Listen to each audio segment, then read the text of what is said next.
Alors essentiellement, la feature que j'ai envie de vous montrer en TypeScript qui m'a vraiment aidé à avoir un code vraiment clean, c'est essentiellement que dans mon jeu que je suis en train de coder, qui est un jeu web, j'ai des sprites, évidemment, j'ai des images. Donc j'ai des informations sur le player, sur les projectiles du player, sur ses pouvoirs. Il y a des roquettes, il y a des blades, des miroirs, et ainsi de suite. Et donc en fonction du sprite que j'ai envie d'accéder, j'ai envie d'accéder aux informations des sprites pendant que je crée la classe, pendant que je crée l'interface de l'utilisateur, à plein d'endroits différents. Et donc pour accéder à ces données-là, la première méthode qui serait la plus simple, c'est que j'accède directement aux objets qui ont ces données-là. Par exemple, j'ai un file qui s'appelle playerstat et il a essentiellement toutes les statistiques du joueur.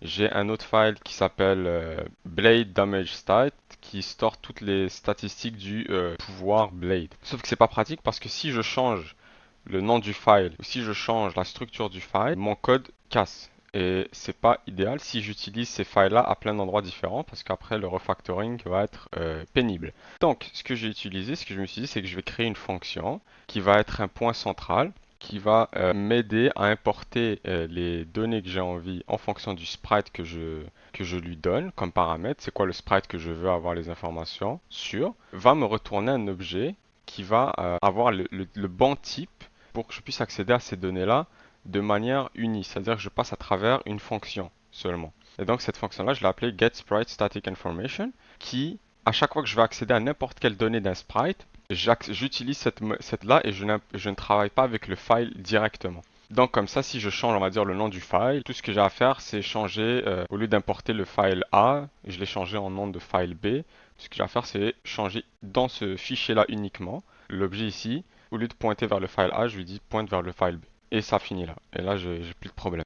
Maintenant, comment est-ce que je peux avoir un type qui est dynamique? Pourquoi je veux un type qui est dynamique? Parce qu'en fonction du file, j'ai des types différents. C'est-à-dire que l'objet, le file player stat est différent de, je sais pas moi, du player, du blade damage stat. Et ainsi de suite pour toutes les sprites d'ailleurs. Aussi, on peut remarquer que, on va dire, le player a sa clé constante est undefined. Il n'a pas de fichier constant. Par contre, le blade, lui, a une clé constante qui n'est pas undefined, qui s'appelle blade constant. Et lui, il pointe vers un autre fichier avec son type à lui-même. Et encore, le miroir, le pouvoir miroir, lui a une clé constante qui lui pointe vers trois sous-clés, miroir, Thunderbeam, exposé entité. C'est-à-dire que là, on a vraiment un objet avec un type qui est très différent en fonction de la clé. Et donc, je veux que ça reflète ça quand je lui donne la clé. Je veux avoir, par exemple, l'intelligence de VS Code va pouvoir comprendre que si j'accède à la classe miroir et que je veux accéder à l'objet constant, il va savoir qu'il a accès à une clé miroir, Thunderbeam et Explosive Entity. Par contre, si j'accède à la clé player et que j'accède à la clé constante, il va savoir que c'est undefined. Et donc, je ne peux pas accéder à cet objet-là. Et donc, je vais avoir ces informations-là pendant le compilation time, pas pendant le runtime. Essentiellement, le compilation time, c'est que pendant que tu codes, t'as pas envie de... Pendant que tu codes, c'est-à-dire que tu fais pas tourner ton application, tu as envie d'avoir des informations sur le type de l'objet que tu es en train de travailler avec. Ça, c'est le compilation time. Par contre, le runtime, si tu fais des trucs en mode if objet A 1, pardon, la clé que tu veux accéder, par exemple, je sais pas moi, stat, is not undefined. Attends, is not undefined. Ben, tu peux accéder à l'objet, objet stat, tu vois. Si tu peux faire ça pendant le runtime, sauf que si tu fais ça à longueur de, à chaque fois que tu vas accéder à une clé d'un objet, ça va rendre le code vraiment illisible et pas très agréable à lire. Donc ce que j'ai utilisé, c'est l'inférence de type dynamique de TypeScript.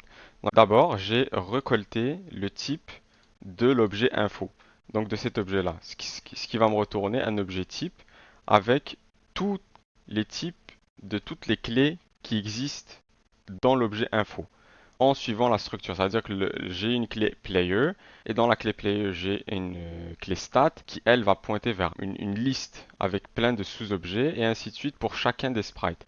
Évidemment, le read-only, c'est pas le type qui le donne, c'est pas le type of operator qui va le donner, c'est juste que mon file, lui, est read-only ici parce que j'utilise asConst comme opérateur, ce qui n'est pas le thème de la vidéo. Donc maintenant que j'ai récolté le type genre général de l'objet, je veux accéder à ces clés. C'est quoi les clés qui existent dans le premier layer en fait de la classe info? C'est-à-dire que je vais accéder à la clé player, player bullet, rocket. Je vais avoir un type juste avec les clés de cet objet-là info. Donc ce que je vais faire, je vais utiliser l'opérateur keyOff du type que je viens juste de récolter, info type. Et donc ce que je vais avoir, c'est une union de clés, une union de string. Genre j'aurai la clé rocket, la clé blade, la clé player, et j'aurai ça sous forme d'union qui me donne accès à tous les clés qui existent dans l'objet info. Évidemment, juste le layer numéro 1, c'est-à-dire que je n'aurai pas accès à ces clés-là, stat, sprite info, constante. Mais moi, c'est ce que je veux en fait. Je veux avoir l'objet qui est associé, le type de l'objet qui est associé à la clé, on va dire player ou rocket ou blade en fonction de ce que je lui donne.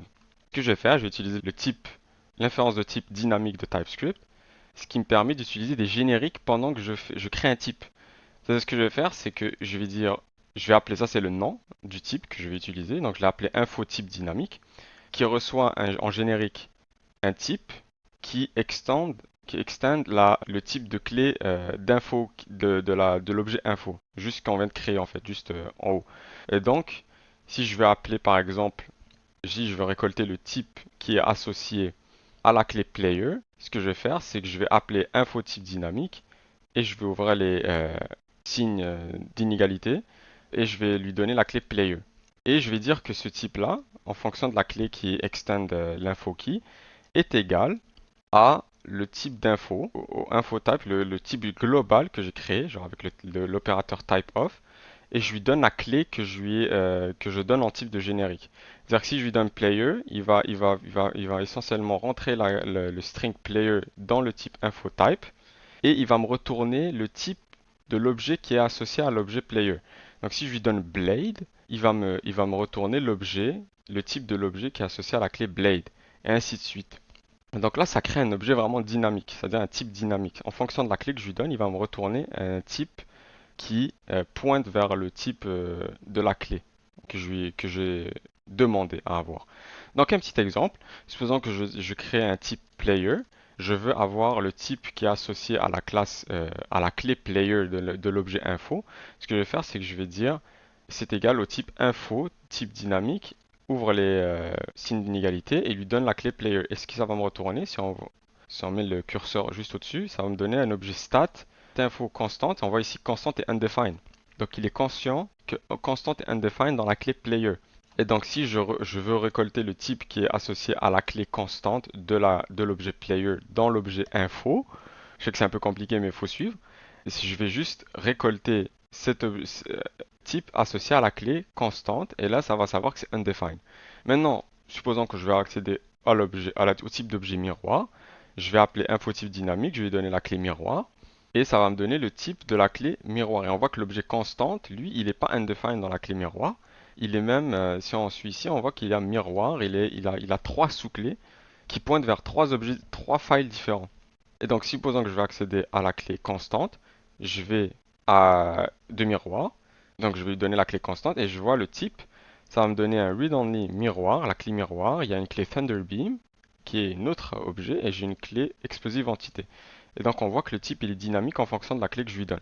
Et donc ce que j'ai créé, c'est une fonction getSpriteStaticInformation qui elle va recevoir en générique la clé que je veux, c'est-à-dire player, miroir, blade, effectcons ici. Et il a besoin en paramètre le sprite que je veux accéder, qui est aussi de type K, qui extend la clé info. Et il va retourner un type dynamique en fonction de la clé. Donc essentiellement ce qu'on a fait ici, vous voyez cette opération-là, on l'a fait automatiquement. En fait, TypeScript est capable de la faire automatiquement pendant le temps le compilation time. Et il va savoir qu'il va te retourner un objet qui est de type associé à la clé que tu lui donnes. Et ensuite, il fait juste retourner l'objet avec le bon type. Et donc, tu peux travailler sans vérifier, sans avoir peur d'accéder à des objets qui sont undefined ou des clés qui n'existent même pas. Donc, si je peux donner un exemple, supposons qu'on va dans la classe player et que je veux accéder dans le constructeur, par exemple, quand je construis l'objet player, j'ai besoin d'avoir, je vois, ok, j'ai créé un objet global, ce qui n'est pas une bonne pratique, ne faites pas ce que j'ai fait, mais je l'ai fait, qui s'appelle InfoPlayer. J'accède à j'ai la fonction getSpriteStaticInformation. Donc là, j'ai pas donné le type générique parce que TypeScript est capable de l'inférer en fonction du paramètre que je lui donne. Pourquoi? Parce que le paramètre est aussi de type K. Donc j'ai juste à lui donner le paramètre et il va savoir, il va se débrouiller lui-même. Mais j'aurais pu lui donner un truc comme ça. Donc si je veux le faire en lent pour vous montrer un peu à quoi ça ressemble, c'est-à-dire qu'au lieu de, j'ai pas besoin de faire ça avec TypeScript parce qu'il est capable d'inférer le type en fonction de la clé player. Ici que je vais recevoir un objet de type player. Pourquoi? Parce que le paramètre a un type similaire au type générique de la fonction. Donc TypeScript est intelligent pour ça. Donc maintenant que j'accède à la clé player, donc si j'accède direct, dans ce cas-ci, j'accède direct à la clé sprite info, mais j'aurais pu, si vous voulez avoir l'objet en lent, ça pourrait, on va l'appeler P. On voit que le type de l'objet P va avoir des stats qui pointent vers l'objet stat du player, l'objet sprite info du player, et qui a une clé constante undefined. Donc c'est super.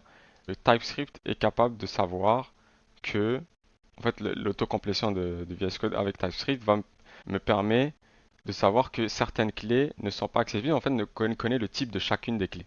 Et donc, c'est vraiment pratique. Tout, c'est une petite astuce que je voulais vous montrer, de créer des types dynamiques avec TypeScript. C'est quelque chose qui n'est pas possible dans tous les langages de programmation, et avec TypeScript, on est vraiment flexible dans cet aspect-là. Sur ce, je vous souhaite une belle journée, à la prochaine.